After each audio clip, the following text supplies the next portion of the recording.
T'as dit quoi? Les marques. Marque. Voilà. Non, voilà. Non, plus au milieu.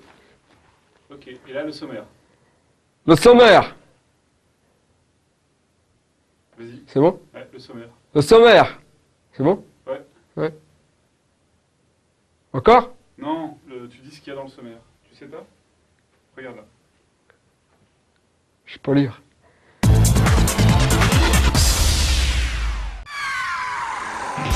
À l'instar de Dir en Grey au mois de novembre, Moonkana entamera elle aussi une tournée européenne entourée de son groupe à partir du 7 décembre. 2 dates sont prévues pour la France, le 16 décembre à Paris à la Maroquinerie, puis le 18 du même mois à la Laiterie Club de Strasbourg. Pour mémoire, sa dernière prestation chez nous ne remonte pas à très loin puisqu'elle s'était produite le 8 juillet dernier au Kin.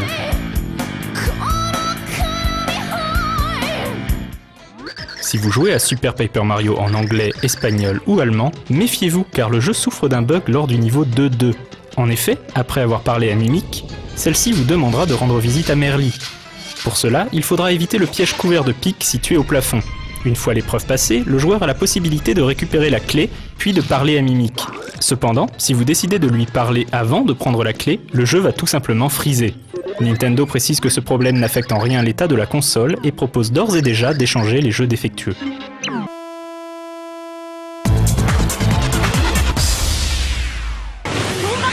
Débutée en 2002 sur PS2, la série des Ratchet & Clank va s'enrichir d'un nouvel épisode sur PlayStation 3 baptisé Opération Destruction. Les joueurs ne devraient pas être dépaysés. Ils retrouveront ainsi les deux compères traversant l'univers tout en affrontant des ennemis toujours plus dangereux grâce à de nouvelles armes et autres gadgets. Côté gameplay, l'utilisation de la Six-Axis pourrait apporter une touche de fraîcheur. Mis à part cela, le savant mélange d'action et de plateforme qui avait fait le succès des précédents volets devrait être de nouveau au rendez-vous. Sortie prévue pour le 7 novembre prochain chez nous. Doté d'un style visuel original, Little Big Planet fait partie de ces jeux au concept peu ordinaire. Prévu pour le PlayStation Network, le titre propose au premier abord une sorte de jeu de plateforme nécessitant une coopération entre plusieurs joueurs. Chacun dirige une petite bête qui a besoin de l'aide de ses congénères pour évoluer dans les différents tableaux en franchissant les nombreux obstacles. Le deuxième aspect intéressant du jeu réside dans l'éditeur de niveau. Tout le monde pourra en effet créer sa propre œuvre avant de la rendre disponible en ligne. On vous laisse imaginer le nombre de possibilités qu'offre le jeu.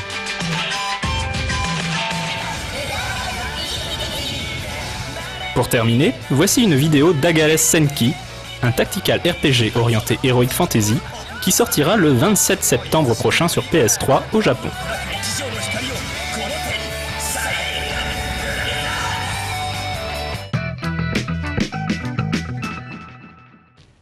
Cyril a été le voir au Japon.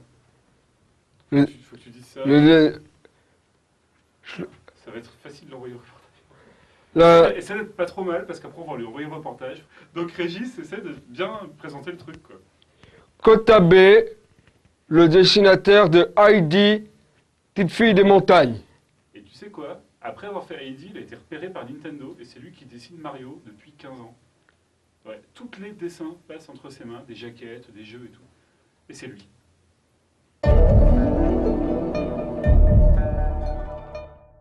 Du 11 au 17 août dernier s'est tenue une exposition exceptionnelle dans une des plus grandes librairies du Japon. On pouvait y découvrir des travaux inédits de Kotabe Yoichi sur la série qu'il anima il y a plus de 30 ans, Heidi.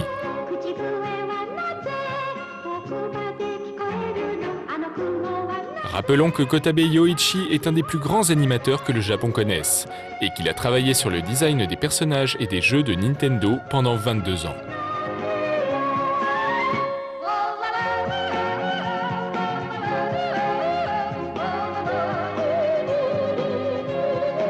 前もそうだったんですけど、いわゆるハイジの世界、もともとのきっかけはですね、ある版画の美術商の方が僕のハイジの絵を版画で展開して、それもフランスで流行っていたジグレ版画っていうコンピューターを使ったとても再現力の高い版画の技法があるんですよね。それでハイジの版画を展開したいっていうようなきっかけになって、それを見たいわゆる丸善書店がハイジの絵で展覧会をやりませんかっていうのが一番最初の話だったんですよね。小田部陽一の展覧会としてやりたいので、過去の作品、キャラクター、あるいは今まで書き起こしてきた、レーザーディスク DVD ビデオパッケージの絵も展示っていうことで、いろんなものをおまけに僕の、ロケハンの時のスケッチもあるし、25年ぶりにロケハンから25年ぶりに訪ねた時の僕のスケッチも飾らせてもらいました。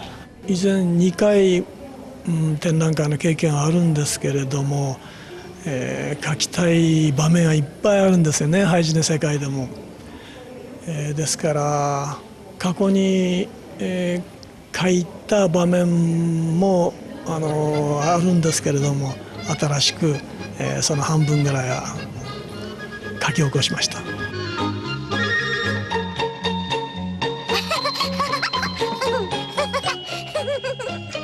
これは原画を1回描いたら、それをもしも買ってくださったら全部なくなっちゃうんですよね。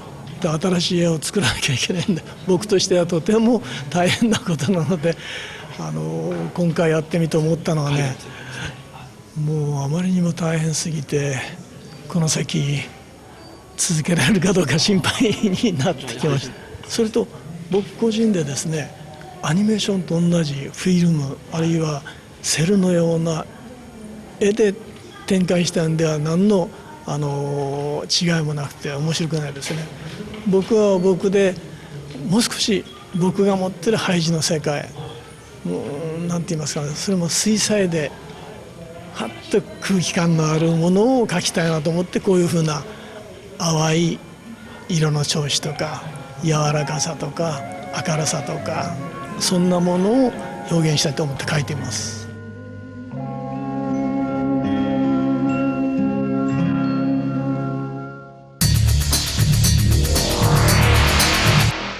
Des petites figures qui sourient, ça s'appelle les émoticons. Et aujourd'hui, Julien Pirou, que tu connais sûrement, on va en parler. Il faut que tu dises ça aux spectateurs. D'accord. Maintenant, il y a Julien Pirou, c'est un émoticon. Ah non, il va parler des émoticons. Mais c'est pas un émoticon, lui. Une fois, j'ai lu le Club des 5, et dedans, il y avait Dagobert, il disait, Dagobert, il disait, et là, il y a Claude. Claude, c'est une fille qui met des pantalons. Elle lui dit, là, viens pas vite, il y a les contrebandiers gitans qui vont attaquer. Alors Dagobert fait, et là, j'ai pu aller.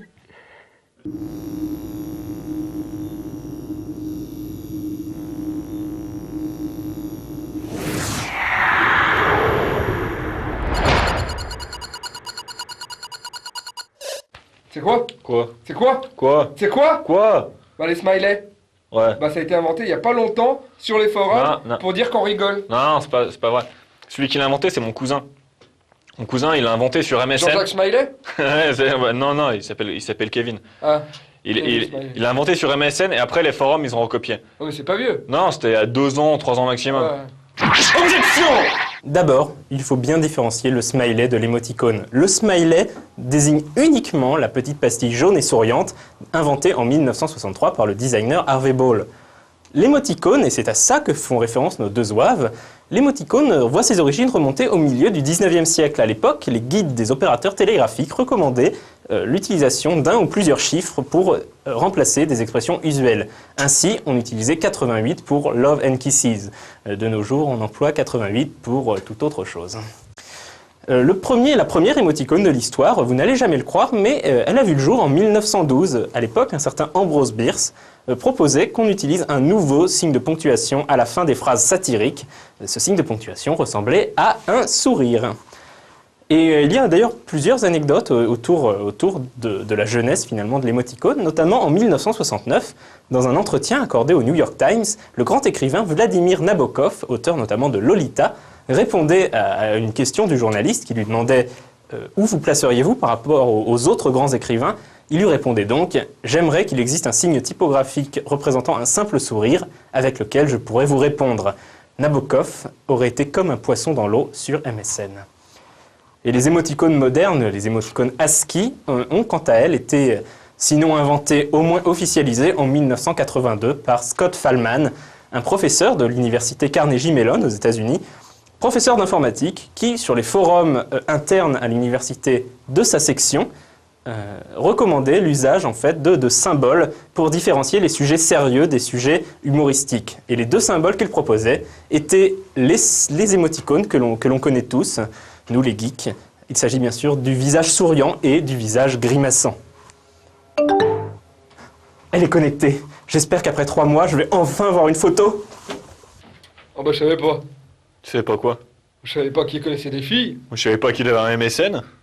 Ça doit être Nabokov, je vois que ça.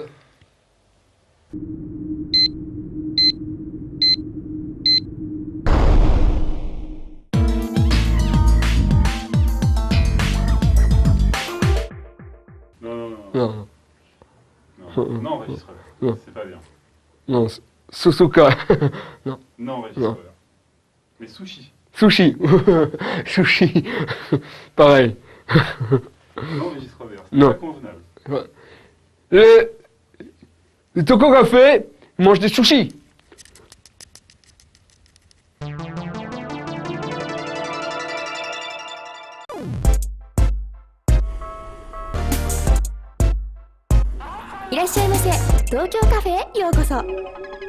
Alors, qu'est-ce que ce sera aujourd'hui? Salut tout le monde, c'est Suzuka. 今日はみんなと一緒にお寿司の食べ方について勉強してみたいと思います。では行ってみましょう。お寿司のマナーを勉強するということで、今日はフランス人の生徒さんを招いています。ですね、je vous présente Benoît, animateur de 100%. Bonjour, oui, c'est ça. こちらですね、パラパラカロリーちゃん。Bonjour, je suis l'animatrice d'Otto. Yo. というわけでみんなでお寿司のマナーを勉強してみましょう。2人はお寿司とか部門で数本 Des sushis? Oui, j'aime bien ça. Tout le temps, tout le temps. じゃあ顧問でしましょうか。私何しようかな。じゃあね、私はね、握り寿司にしようかな。普通にスタンダードの握り寿司よ。カロリーちゃん何する？ Je vais prendre des nigiri sushi avec un bol de riz. Pourquoi? お寿司っていうのはお魚の下にご飯がついてるでしょ。普通ね、日本人はね、お寿司と一緒にご飯を食べないので、それはブブーです。日本のお寿司じゃありません。で、ブノマ君は何する？ Ben moi je prendrais bien des brochettes. 日本のお寿司は焼き鳥屋さんとはまた別で、お寿司にはブロシェットないんです。お寿司屋さんには。 Oups. すいません、前握りお願いします。はい。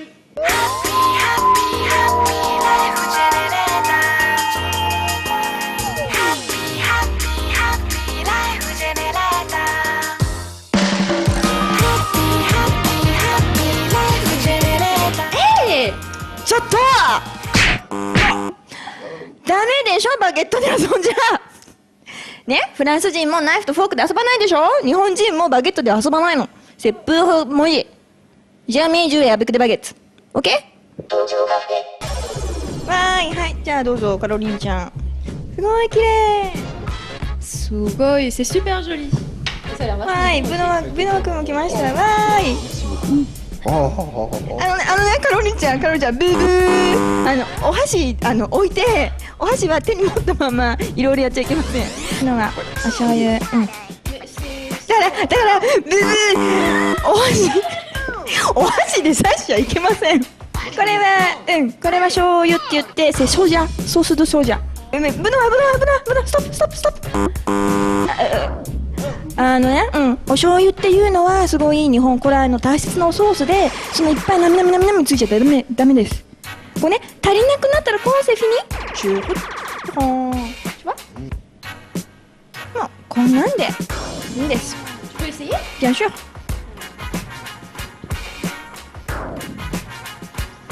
ピボー今お寿司のデリエーフに醤油があるけれども、これはブブーです。なぜならこのままお寿司を食べるとつけたソースがボトボトこれはお寿司の手前に置いて、ボノワ君もお寿司をお醤油は手前に置いて食べると机が汚れない、お寿司も汚れない。いただきます。Bon appétit。Si j'ai bien compris, je prends le nigiri sushi et Je le mets dans la sauce, c'est ça? さあじゃあ私に教えましょう。ですね、お寿司はね、お魚の方につけるので、ちょっとこれいいですか、こう横を持ってですね、魚につけて食べます。あ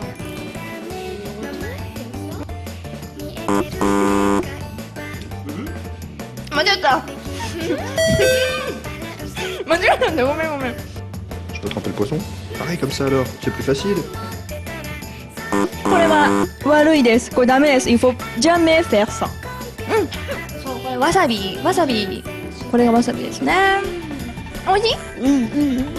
カロリーヌちゃんは、tu as bien compris comment il faut mettre le shoyu, n'est-ce pas？ で、例えば、これ、軍艦巻き、どうやってお醤油つけるかわかる？ Tu comprends comment il faut faire？ Celui-là?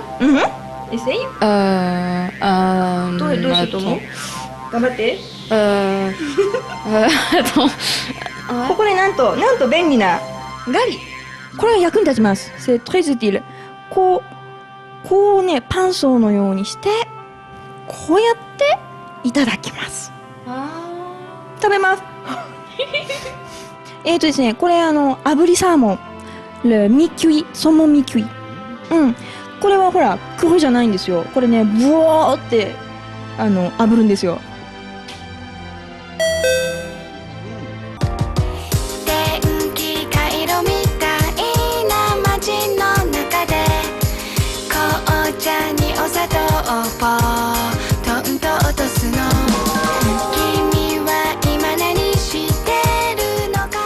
Est-ce qu'il y a un ordre pour les manger? Parce qu'il y en a au début.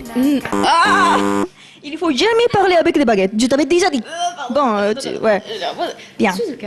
Est-ce qu'il y a un ordre pour manger les sushis? C'est une bonne question. Oui. ですね、日本でお寿司の食べる順番っていうのが実は白い魚から白い魚を食べて赤い魚を食べて光ってる魚を食べるっていうふうに一応ね順番あるんですけれども、でもねこだわらなくていいです。C'est vrai qu'il y a des un petit peu d'ordre, mais on s'en fout. On peut prendre comme on veut. でもそこで例えばね、お魚1個食べた後に味がまだ残ってるでしょ。Le goût ça reste la bouche。ここでまた出てくるのがガリです。ジャンジャンブル。これで口の中をねゼロに戻すっていう役割があるんです。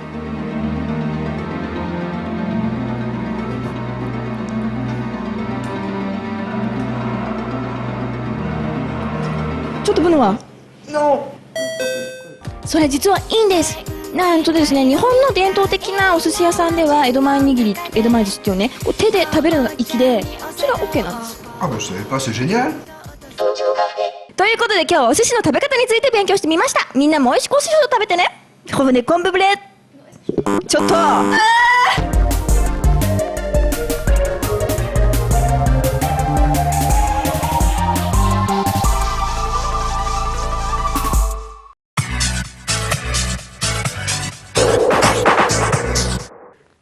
Voilà. Au revoir. Et demain, il y a Caroline. Caroline.